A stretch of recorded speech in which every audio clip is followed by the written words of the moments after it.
morning, myself Samriddhi Gaherwar from class 9th, and today I am going to talk about something that beautifully connects mathematics with nature, art and architecture, the Fibonacci series and the golden ratio. So let's start with a bit of history. Fibonacci series was named after a 12th century Italian mathematician called Leonardo of Pisa, better known as Fibonacci. He introduced this series to the Western world in the year 1202 through his famous book called Liber Abaci. In Liber Abaci, he posed a problem involving the growth of population of rabbits in a year. He asked, if a pair of rabbits produces another pair every month, how many pairs of rabbits will there be after a year, assuming they never die and always reproduce?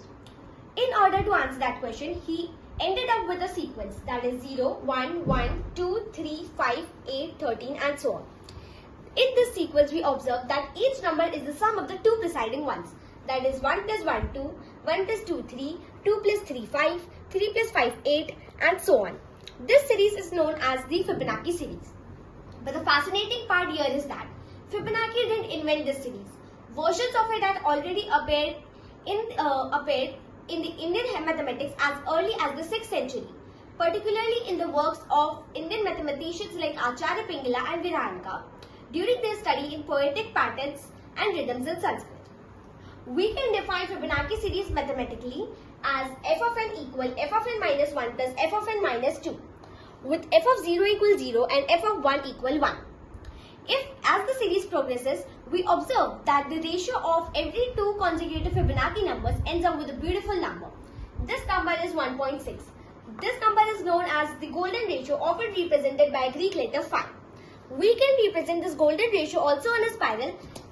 This spiral is known as the golden spiral. We can find this golden ratio in many places in real life. Like in nature, we can find it in flower petals, in seed heads of a sunflower, in pine cones, shells, galaxies, hurricanes, and also in our human body like faces.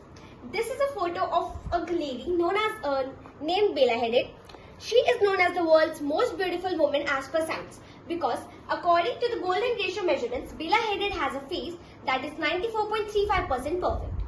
We also find this golden ratio in many artworks as shown here, and some of these artworks also include most famous artworks like Mona Lisa, A Girl with a Pearl and the Vitruvian Man made by Leonardo da Vinci.